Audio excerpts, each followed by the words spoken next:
oferece evangelização às terças-feiras para crianças e adolescentes de 4 a 12 anos, sempre no mesmo horário da palestra. Então, as crianças e adolescentes jovens podem subir.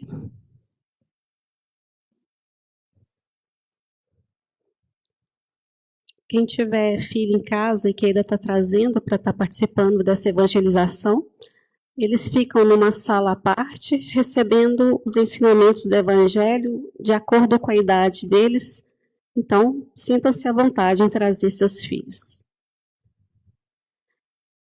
Quem desejar colocar a garrafinha com água para ser fluidificada, poderá deixá-la na bancada que fica no fundo do salão. A espiritualidade amiga vai colocando boas energias na água de acordo com cada caso e com cada necessidade. Pedimos a gentileza de manterem o seu celular desligado ou no modo silencioso, para que não quebrem a energia vibracional da casa. Caso seja necessário atendê-lo, favor dirigirem-se à recepção do GFEAP. E pedimos que mantenham o silêncio em todo o recinto desta casa, principalmente durante a palestra e o momento do passe. Este ambiente é considerado um hospital espiritual, onde todos somos amparados, portanto, precisamos colaborar para que tenhamos aqui uma boa harmonização.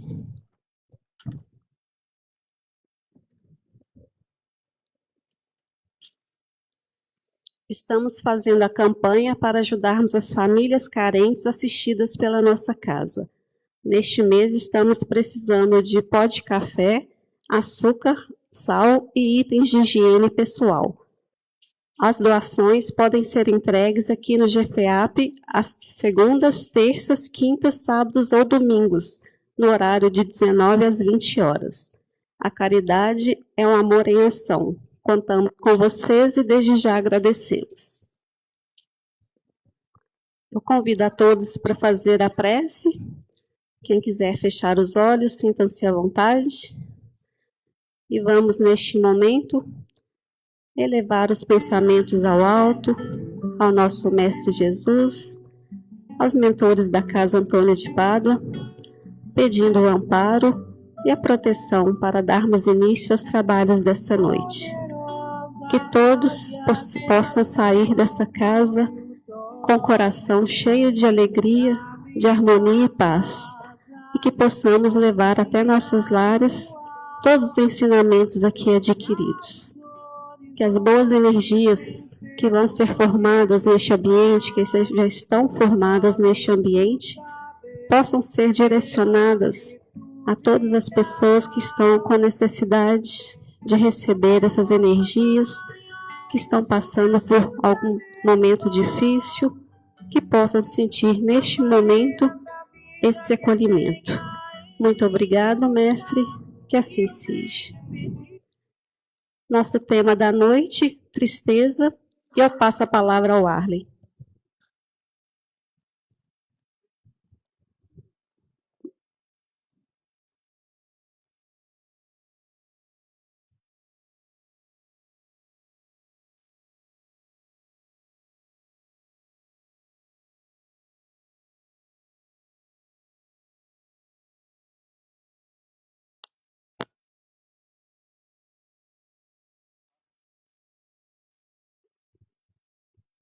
Alô, alô.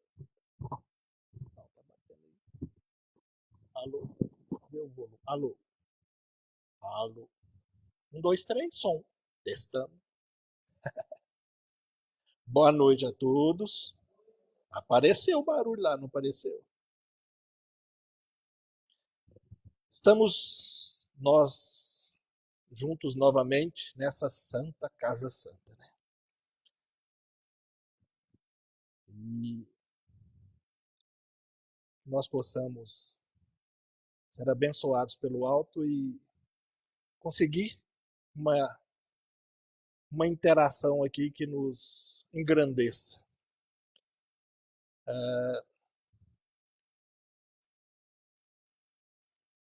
Na verdade, quando surgiu esse tema, quando a gente olha o título, né, da lição 130 do livro Caminho, Verdade e Vida,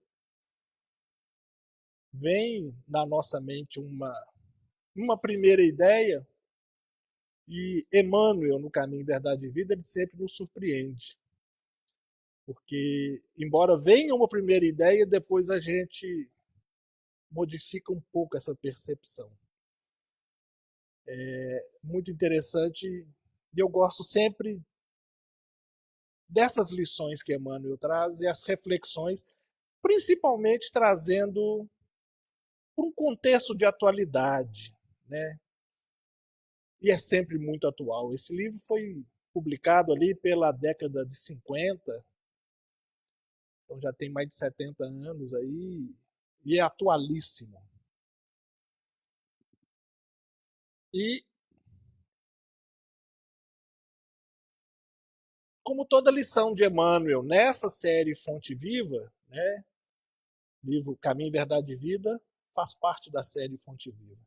Inicia por um recorte de um versículo do Evangelho, e aqui no caso é da segunda carta de Paulo aos Coríntios, onde ele diz: porque a tristeza, segundo Deus, opera arrependimento para a salvação, o qual não traz pesar. Mas a tristeza do mundo gera a morte. E quando a gente debruça em cima e se coloca a estudar um pouco para preparar essa fala, a gente aperfeiçoa um pouco essa visão. Né? Então, vamos pontuar aqui aspectos importantes. A tristeza, propriamente, mas a tristeza segundo Deus, que difere da tristeza do mundo. A tristeza do mundo é quando a gente, de certa forma, se entristece por em decorrência de questões do interesse mundano. E vamos aperfeiçoar isso um pouco mais à frente. E a tristeza de Deus tem a ver com as questões mais elevadas. Mas gostei da proposta. E aí a gente entra em Emmanuel na reflexão que ele propõe.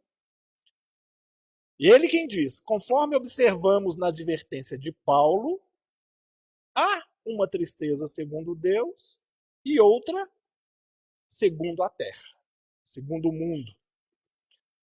A primeira, segundo Deus, soluciona problemas atinentes, referentes à vida verdadeira, à essência do ser espiritual. A segunda, a tristeza, segundo a terra, é caminho para a morte, como símbolo de estagnação no desvio do sentimento. Aí a gente começa a pensar. Temos dois tipos de tristeza. Sobre esses enfoques, quais são os fatores que nos entristecem? Por que a gente se entristece? Cada um faça agora, faça depois um exame de consciência. Quando eu me entristeço, por que eu me entristeço? E aí nós vamos, ao final, a proposta, né, o propósito, é que a gente consiga diferenciar e entender, e para poder perseguir aquilo que é legal e tentar distanciar daquilo que não é. O que é a tristeza do mundo? Aqueles de nós que buscamos a felicidade, onde ela não vai ser encontrada, nós nos iludimos. E muitas das vezes a gente demora nessa busca e não percebe que nós estamos num caminho que não vai levar ao lugar que a gente quer, ou não vai favorecer que a gente atinja o objetivo que deseja. E assim, a gente se decepciona quando não consegue chegar naquilo que deseja. Quantos não foram aqueles que viveram a vida perseguindo ou desejando alcançar uma situação de muito mais pleno conforto material, muito maior estabilidade nas questões de ordem física, e muitas das vezes se distanciaram ou não, se afastaram, não se permitiram um convívio maior na área do sentimento com pessoas que poderiam realizar uma troca. Família. É muito comum nós pais, às vezes, justificarmos que nós temos afazeres e compromissos profissionais que é para colocar o dinheiro, para ganhar o dinheiro, para colocar as coisas dentro de casa, para dar todo aquele conforto que a gente deseja para a nossa família. Mas será que o que a nossa família deseja realmente é algo que depende do dinheiro? Mas será que o que a nossa família necessita é algo que o dinheiro compra? Quantos não foram aqueles que chegaram, se perceberam próximo à finitude física, olharam para trás e falaram: nossa, que vontade de ter feito diferente. Por que nós que ainda estamos aqui um pouco distantes desse final, já não ajustamos o nosso GPS para seguir essa rota?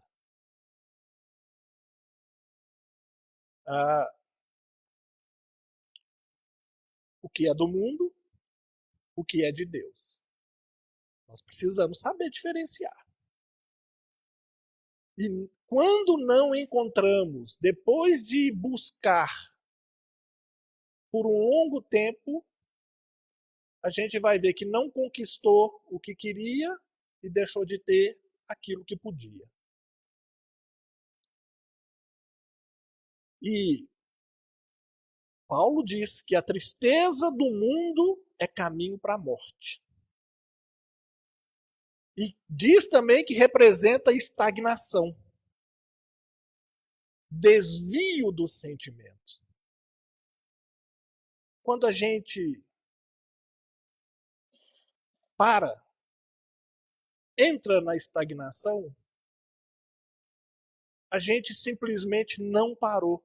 Porque o grande movimento da vida é de crescimento. E quando a gente diz, não quero crescer, a gente não diz isso. Mas a gente se comporta de maneira que corresponde a esse recado. O estagnar não é somente o paralisar.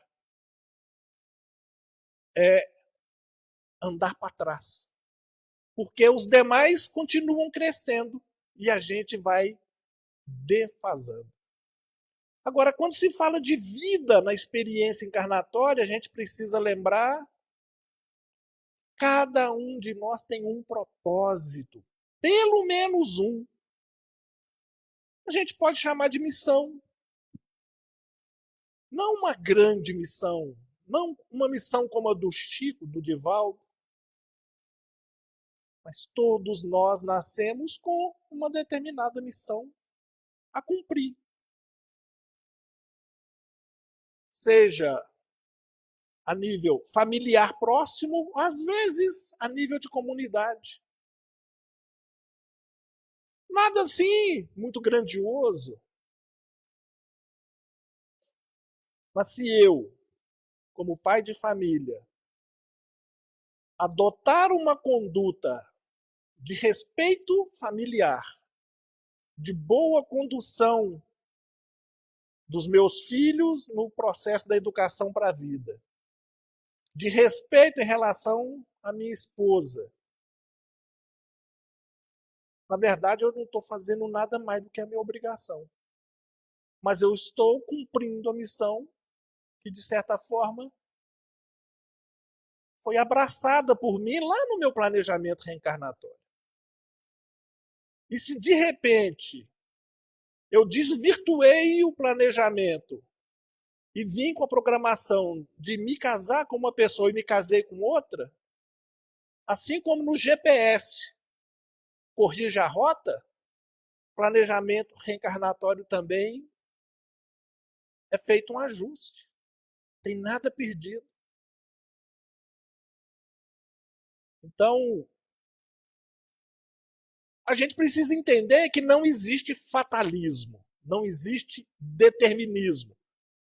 Está escrito, então vai ser. Não preciso fazer nada. Eu devo fazer tudo que tiver ao meu alcance, porque tem um livre-arbítrio. E o livre-arbítrio é lei de liberdade. Associado ao livre-arbítrio, sempre repito, causa e efeito. Sou livre para escolher e arco com as consequências da minha escolha. Eu posso escolher ir além do que está no meu planejamento reencarnatório. Eu posso escolher não cumprir o meu planejamento reencarnatório. Não é assim, vou fazer, não vou porque está no planejamento, porque não está. É a caminhada no dia a dia. E isso inicia pelo padrão de sentimento que nos anima.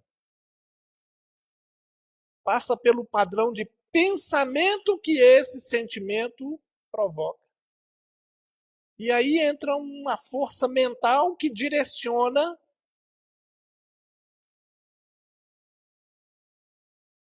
porque nós somos um ser energético. Muitas das vezes essa estagnação acontece porque os nossos desejos não são os mais adequados. Nós estamos confundidos pelos nossos próprios interesses. E aí não vamos crescer. Mas entra a questão do desvio do sentimento, que é opção de cada um.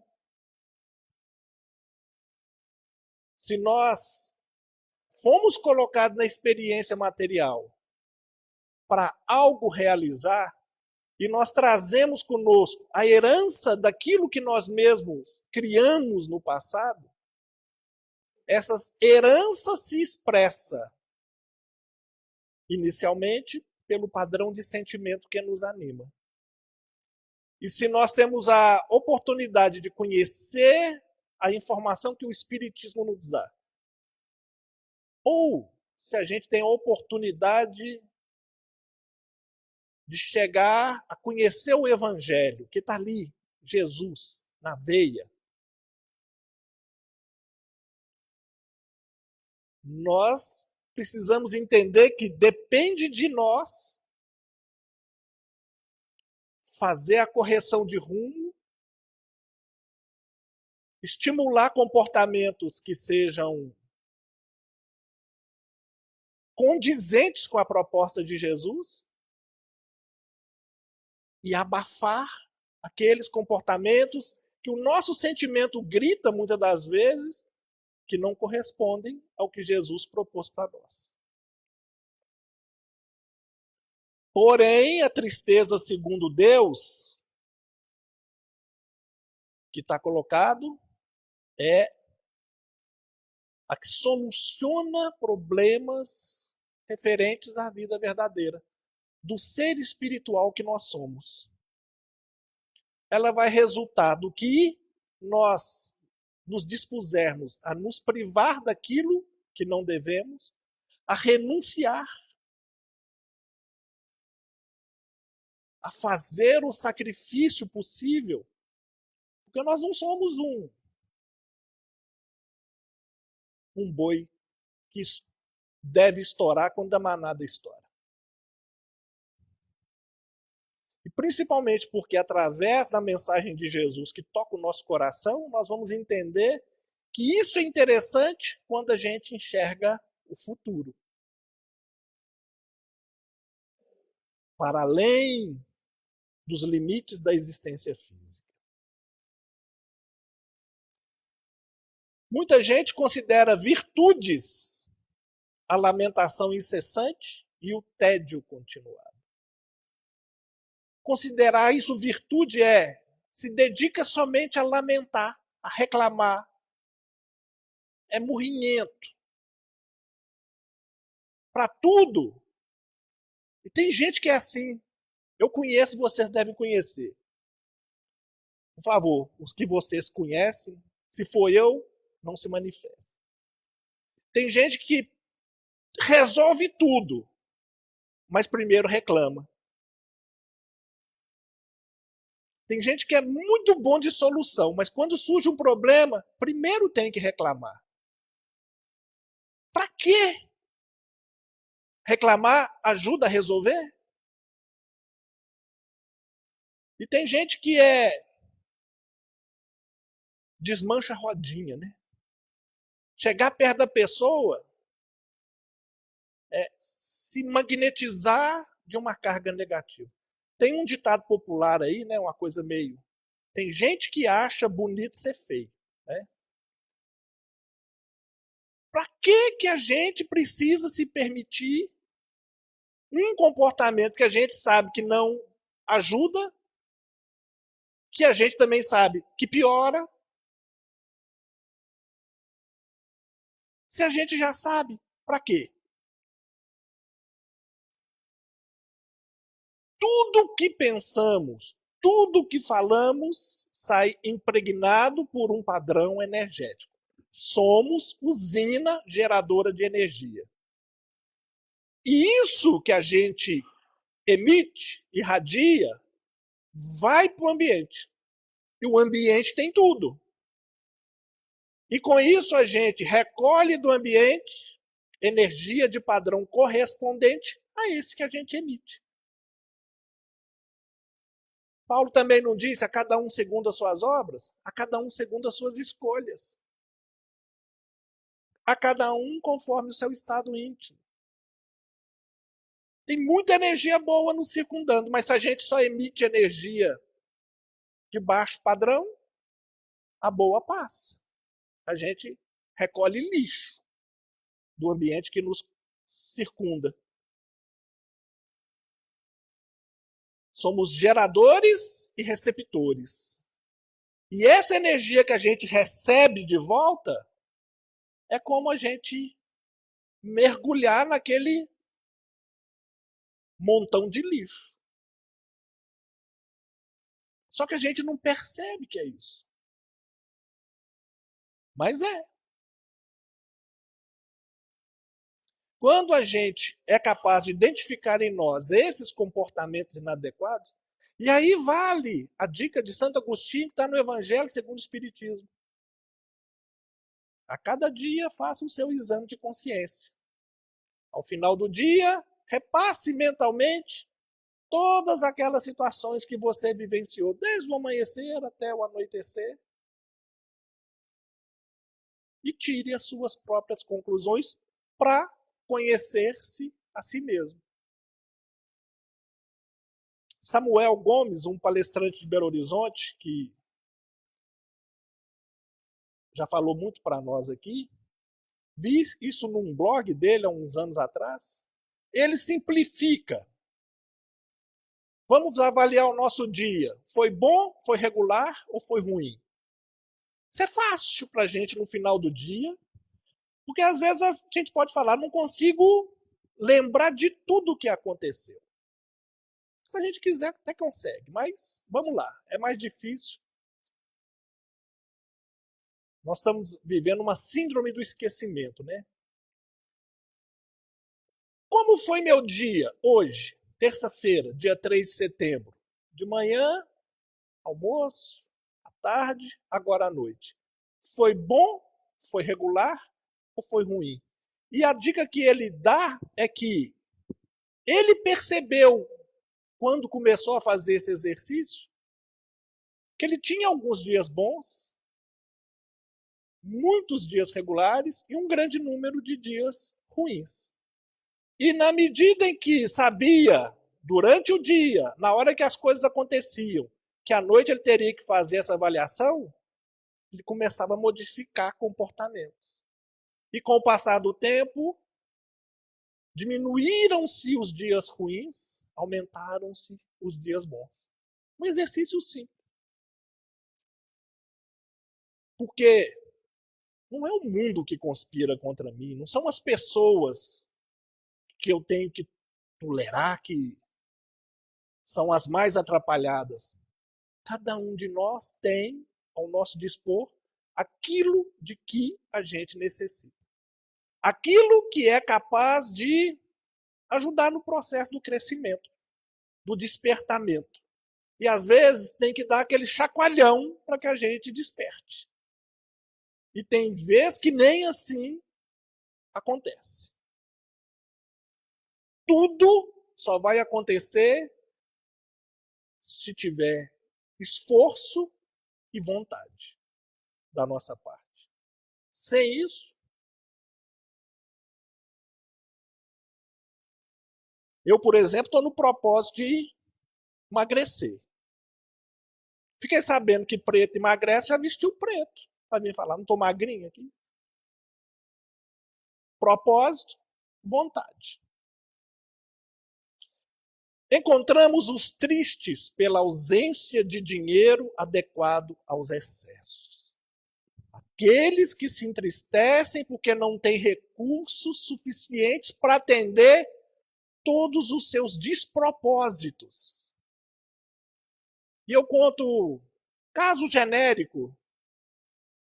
Alguém que vai ao médico, alguém que faz um uso abusivo do álcool, e o médico fala, olha, seu fígado está bem comprometido.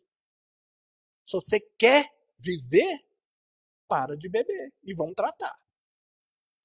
E a pessoa vai se tratar e sem fazer um exame mais profundo, tudo o que ela deseja é sarar para poder voltar para beber de novo.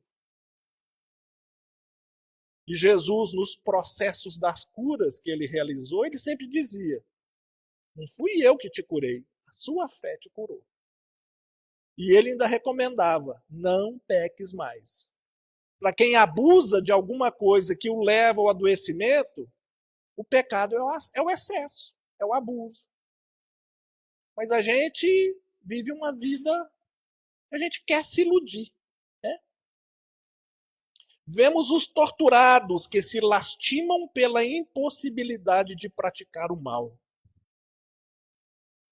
Quantos e quantos não são aqueles que se comprazem na maldade e quando tolhidos, quando limitados,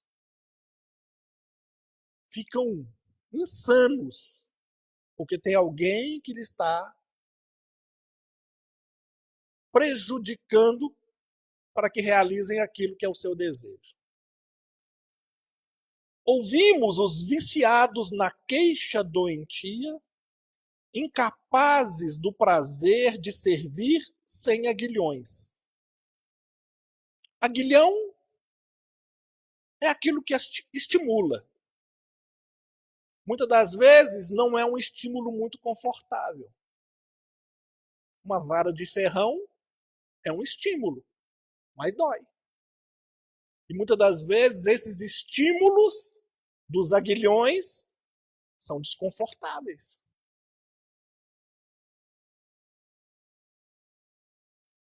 Servir por prazer sem ser forçado a isso. Temos inúmeros exemplos de seres de grande envergadura que dedicaram a vida a isso. Estava lendo aqui na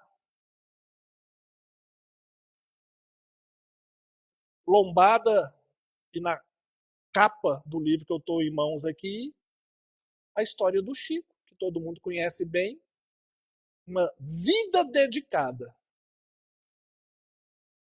Que quando a gente fala do Chico, que vem primeiro à nossa mente nossa, mas igual o Chico é impossível. Ele não foi criado desse jeito. Ele caminhou e foram exatamente os comprometimentos que o levaram a agir dessa maneira. E às vezes comprometimentos até maiores do que os nossos. Maior compromisso, maior consciência, maior responsabilidade.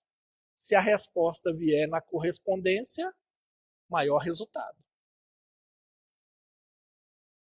Essa é a tristeza do mundo que prende o espírito à teia de reencarnações corretivas e perigosas. Desequilíbrios que nós provocamos na lei de Deus, que estabelece para nós uma faixa.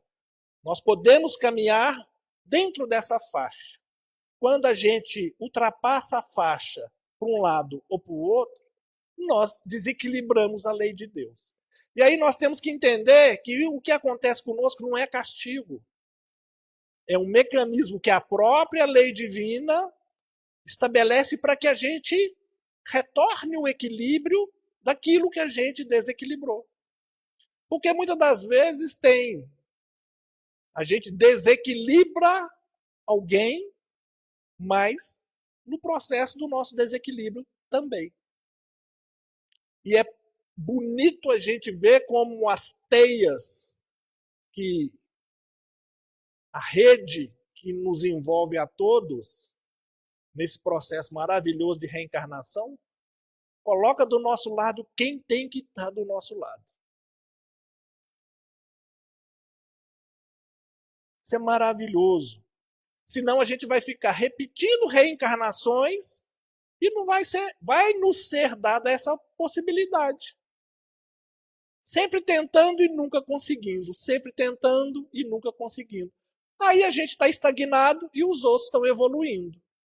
E nós vamos ficar com um sentimento de solidão, de orfandade, de distância daqueles nossos afetos que vão progredir e nós vamos ficar porque nós não fizemos por corresponder. Todo comportamento em excesso é negativo. Ponto importante da gente pensar. Estava comentando ontem que nesse processo de buscar melhorar o shape, eu já sou fitness, né? Mas posso ficar mais. Eu fui na nutricionista e ela perguntou para mim, ela é legal, ela perguntou, do que você gosta de comer? Adoro uva. Pô, que legal. Como uma bandejinha de meio quilo todo dia. Às vezes 2, às vezes 3. Ela regalou o olho. Aí ela me passou a recomendação. 8 uvas por dia. Vou ter que procurar uma uva maior, né? Mas assim, eu não tinha me dado conta do tanto que eu excedia. Aí a gente precisa ajustar. Próxima consulta com ela, eu vou contar quantas uvas tem numa bandejinha e vou negociar. Vem 80. Vamos melhorar esse 8? Mas brincadeiras à parte, assim que funciona. É exatamente assim que funciona. É que a gente brinca com tudo, né? Mas 3 bandejinhas não pode mais. Nem 2. Nenhuma. Todo padrão de comportamento em excesso é negativo. Por isso que eu fui perceber que eu estou aumentando de peso e comendo saudável. Né? Comendo saudável, mas exagerado. E isso pode ser, da minha parte, um comportamento vicioso. Porque a hora que eu comentei isso na minha casa semana passada, minha filha me jogou na cara assim, nenhuma casquinha de caridade na parte dela. Você faz do jeito que você não deveria fazer, que você sempre fala comigo. Não coma nada olhando para a televisão, que você não vê o que você está comendo. E era exatamente assim que acontecia. Então, só que eu não tinha me dado conta. Eu precisei dela vir e dar um sacode. E por que a gente tem comportamento vicioso? Porque atrás daquilo tem uma satisfação, tem um prazer, tem uma alegria. Às vezes, momentânea, muito rápida e que cobra um preço muito alto.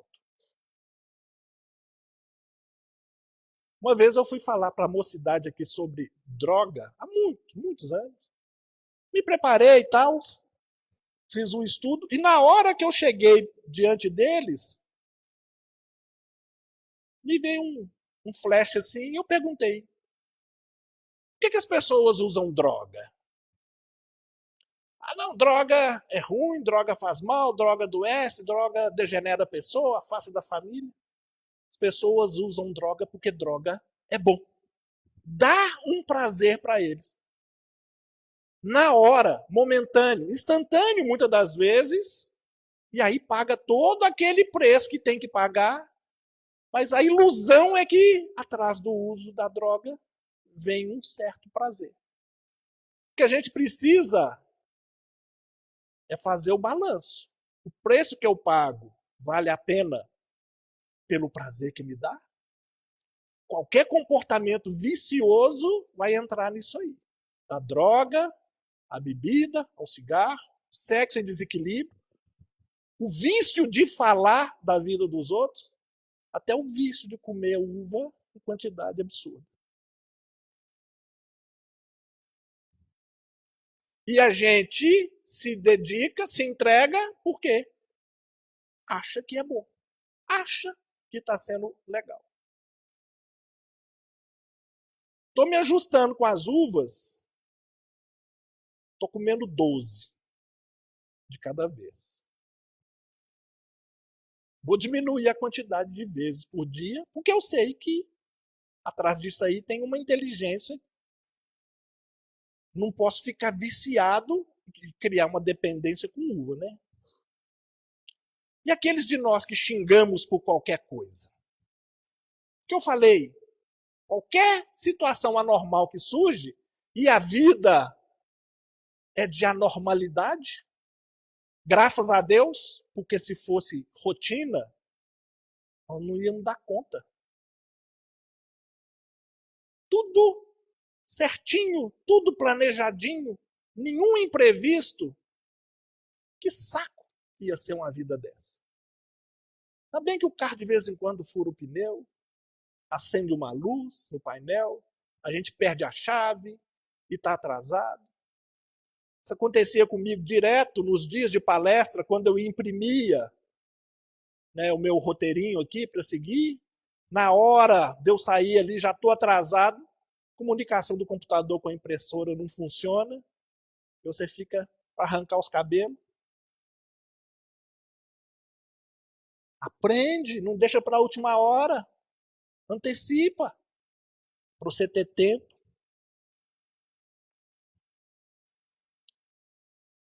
Como é o nosso comportamento? Não é ele que determina a nossa tristeza imediata, mas a tristeza futura pode chegar por causa dele. Raros homens se tocam da tristeza segundo Deus. Homens, quando ele fala, seres humanos. Muito poucos desses humanos contemplam a si próprios. Uma contemplação no sentido de considerar a extensão das falhas que eles dizem respeito em marcha para a restauração da vida no presente e no futuro. Porque o mais comum é sempre a gente culpar os outros por tudo aquilo de ruim que acontece com a gente. Nós sempre temos uma justificativa, alguém para pôr a culpa. É o que também o pessoal fala, né? A culpa é minha, eu ponho em quem eu quiser. Mas resolve? alguma coisa? Vamos sair da ideia de culpa e vamos pensar em responsabilidade. É mais legal. Suaviza. Facilita. E quando o que nos chama a experiência da dor é algo que fomos nós que provocamos. Isso acontece? Sempre. 100% das vezes. O Evangelho fala das causas das aflições dentro do quadro da vida atual ou do passado. Sempre tem alguma coisa ali que a gente foi lá e pediu. Pediu como? Quando a gente desequilibrou a lei, nós buscamos para nós o reequilíbrio.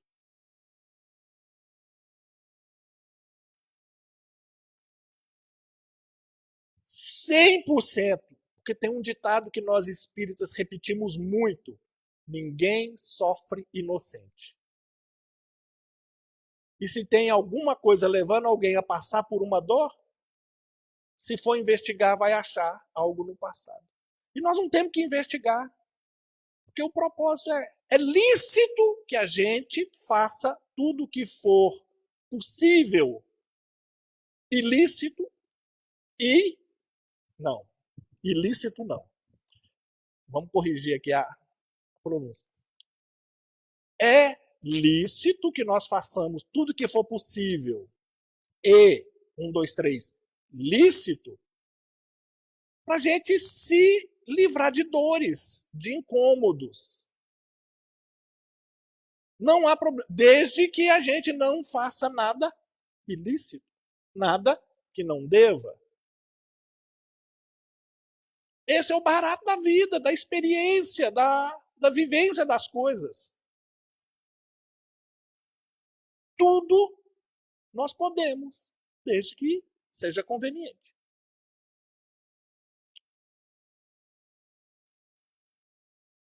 Só que nós não vamos lembrar dessas aflições, que essas aflições que a gente passa têm uma causa no passado. Nem dentro dessa própria existência atual, a gente não associa uma dor com algo que a gente fez. Quem dirá com o que está no passado, que o abafamento da memória encobre e a gente realmente não acessa. Aqui, quando a gente voltar, nós vamos, pouco a pouco, recobrando essa lembrança, vamos entender que tudo aconteceu do jeito que tinha que ser. E talvez a gente se arrependa de ter fugido daquele quadro de uma forma, às vezes até covarde, e vamos pedir para repetir aquela experiência, e vai entrar no nosso próximo planejamento reencarnatório, e quando chegar aqui a gente vai esquecer e vai tentar fugir de novo.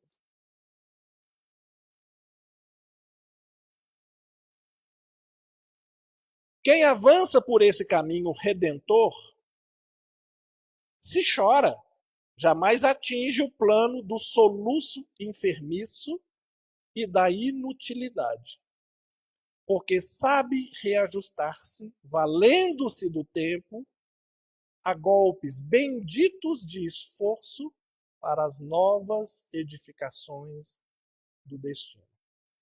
Quer dizer, quem avança enfrentando de forma íntegra a tristeza, segundo Deus, pode até chorar, mas não vai desesperar. Não vai piorar a sua situação em função do comportamento que decidiu escolher. Não vai cruzar os braços e deixar o tempo passar.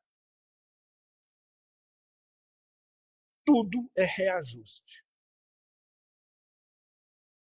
Tudo é aprendizado, tudo tem valor, tem propósito, tem objetivo. Caminho redentor é o caminho que redime, que reestrutura, que reconstrói, para nós, que liberta. Quando a gente consegue compreender que as dores são fatores positivos para nós e nos dispomos a enfrentar tudo aquilo que a vida traz para nós sem rebeldia, fica muito mais fácil. Vou colocar aqui, vou passar mais rápido, um outro texto de Emmanuel, do livro Coragem, está na lição 21, em que ele fala das duas tristezas. No Caminho, Verdade e Vida, ele fala da tristeza segundo o mundo e da tristeza segundo Deus. E ele nos diz, assim, a tristeza construtiva, aquela que nos impulsiona para a vida superior, encaminhando-nos para o trabalho da melhoria íntima perante a sede de ascensão espiritual. Tristeza segundo Deus. Existe, porém, a outra, a tristeza destrutiva, a tristeza segundo o mundo, que se traja de luto por dentro do coração todos os dias, espalhando desânimo e pessimismo onde passa. Descrença, desesperança, inconformação, pessimismo, hipocondria. Essa é a tristeza destrutiva, essa é a tristeza segundo o mundo. E ele propõe, observa a ti mesmo a fim de que te imunizes contra semelhante doença da alma. Conhece-te a ti mesmo. Modo Santo Agostinho, modo Samuel Gomes. Observa a ti mesmo. Muitas das vezes, aquelas características negativas que nós temos e que nos incomodam, a gente quer fazer um esforço para não enxergar, porque incomoda, porque dói. Se alguém aponta essa característica minha, eu brigo com a pessoa. Não quero ter ela nas minhas relações. Que direito ele tem de falar isso a meu respeito? É porque é o que dói em mim. Mas aquilo que eu sei que ainda me dói é exatamente o que eu tenho que me esforçar para dar conta de ajustar e corrigir. Não é jogar debaixo do tapete. Não é fingir que não existe. Toda vez que comentamos nossos problemas, exagerando-lhes o tamanho, ou dramatizando as dificuldades que nos chegam à existência, sempre que tomamos o tempo alheio a fim de recordar sofrimentos passados, que a providência divina já mandou apagar em nosso benefício com a esponja do tempo, quantos de nós às vezes não fica parado lá na infância, quando houve um fato que nos marcou tristemente e a gente não se desapega dele. E toda hora estamos buscando lá 40, 50, 60 anos depois, 80, 90, aquela experiência que não foi legal, que foi lá, já não precisa estar aqui. Quantos de nós não nos perdemos nessa mágoa de processos que até serviram para o nosso crescimento, mas a gente não consegue enxergar essa importância do estímulo, do aguilhão, e só fica lembrando da ferroada que tomou. Em todas as situações nas quais nos pomos, na hora até achei pouco usual esse termo pombo, né? Pomos do verbo por. Em todas as mas eu deixei porque é o que estava no texto. Em todas as situações nas quais nos colocamos a exaltar os preconceitos próprios, desconsiderando a posição e a experiência dos semelhantes, eu sou o doutor sabe tudo, eu tenho a resposta para tudo, não tem especialista em determinado assunto que me convence que sabe mais sobre aquele assunto do que eu. E nós somos especialistas num monte de coisa, principalmente naquilo que a gente não conhece. E preconceito nós temos bastante. Escondidinho, veladinho. Sou preconceituoso não, só não gosto disso. Sou racista não, só não gosto daquele. Sou não?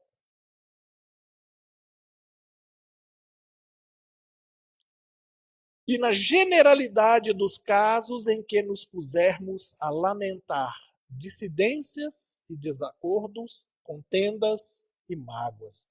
Os casos gerais em que as coisas acontecem, a gente não está satisfeito, revolta, reclama, lamenta, xinga. Muitas das vezes, se for ver, nós mesmos que criamos toda aquela situação. Estamos afastando de nós mesmos os melhores amigos através da amargura e do ressentimento que nós destilamos com as nossas palavras. Quem aguenta conviver com gente reclamona? Com prazer, com satisfação de estar perto daquela pessoa. Eu não gosto de ter alguém perto de mim que só reclama. Um dia, 2 dias, 3 dias, o tempo vai enchendo e eu vou procurando meios de me distanciar daquela pessoa. E eu não consigo compreender quando as pessoas se distanciam de mim. Porque eu não percebo que eu só reclamo, eu só resmungo, eu só critico. E eu grito porque eu estou ficando sozinho. Mas eu não sou capaz de perceber que eu também faço aquilo que eu não gosto que os outros façam.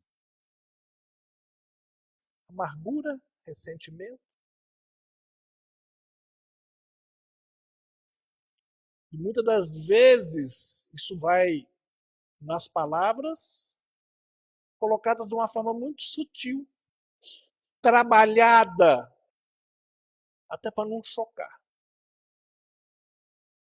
A gente faz um esforço para buscar palavras que suavizem, mas a energia que vai junto não tem jeito, ela é aquela mesma.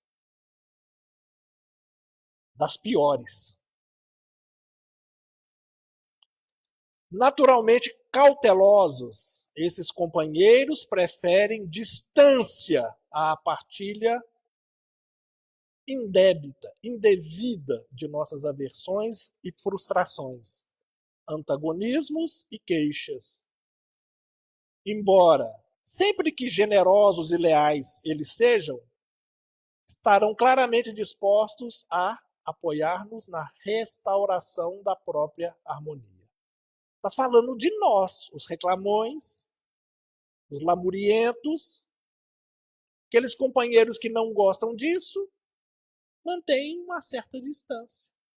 Apesar de que aqueles que gostam da gente, quando perceberem que estamos em necessidade, vão se aproximar e vão nos dar auxílio, apoio que a gente precisar. E vão poder até demorar do nosso lado, se a gente aliviar um pouquinho a carga de reclamação e de lamento. Compreendamos que ninguém estima a permanência num espinheiro e nem escolhe vinagre para brindar os laços diletos, felizes, afetuosos. E saibamos fornecer bondade e paz, entusiasmo e otimismo aos que se aproximem de nós, porquanto não há quem não necessite de alguém para executar os deveres que a vida lhe preceitue. Somos seres gregários, fomos criados para viver em grei, em coletividade. Nós não nos bastamos só por nós mesmos. Então, buscar nos isolar da sociedade não é uma atitude muito coerente. Tem aqueles até que fogem para a sua própria solidão e se resolvem por lá. Mas não estão resolvendo tudo o que precisavam resolver, que estava no projeto da vida que foi construído. Para isso, nós que sabemos rogar a Deus proteção e bênção, aprendamos igualmente a pedir a divina providência nos conceda a precisa coragem para silenciar desapontamentos e lágrimas, de maneira a doar paz e alegria, segurança e consolo aos outros, tanto quanto esperamos esses benefícios dos outros em auxílio a nós.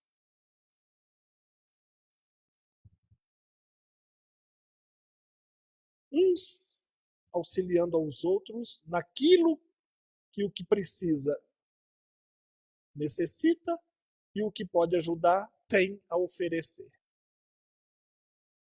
E a gente vai ver que não tem posição social, não tem categoria profissional,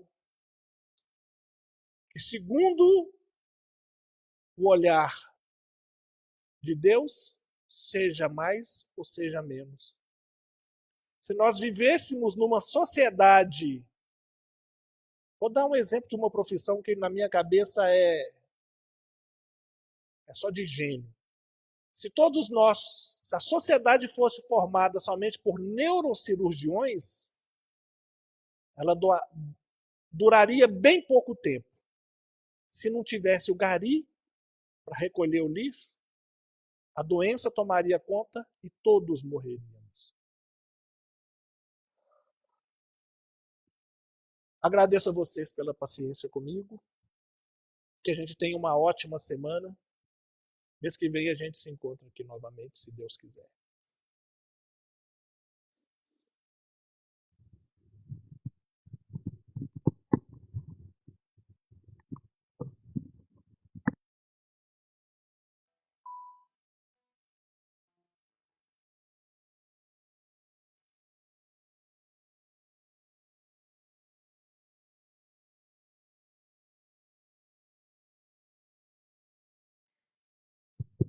Convido a todos agora a fecharem os olhos, serenarem o coração, a mente, para que nós possamos fazer juntos a nossa prece final. Mestre Jesus, agradecemos a sua presença aqui no meio de nós e pedimos que o Senhor pacifique os nossos sentimentos, os nossos pensamentos, para que nós possamos ter leveza, Senhor Jesus, para vencermos todas as dificuldades diárias que nos são apresentadas. Pedimos força, coragem, que o Senhor nos abasteça com a sua luz, para que fortaleçamos em nós a fé. Pedimos aos espíritos amigos, aos mentores desta casa, as boas intuições, a proteção, que caminhem conosco, fiquem sempre ao nosso lado. E a Maria, nossa mãezinha do céu, nós pedimos o amparo, o conforto, o abraço que acolhe, a serenidade nos nossos sentimentos, para que possamos ter perseverança e caminharmos cada dia mais rumo à verdadeira luz, que é o amor divino. Fiquem conosco, Jesus, Mãe Santíssima, Espíritos amigos, hoje e sempre, que assim seja.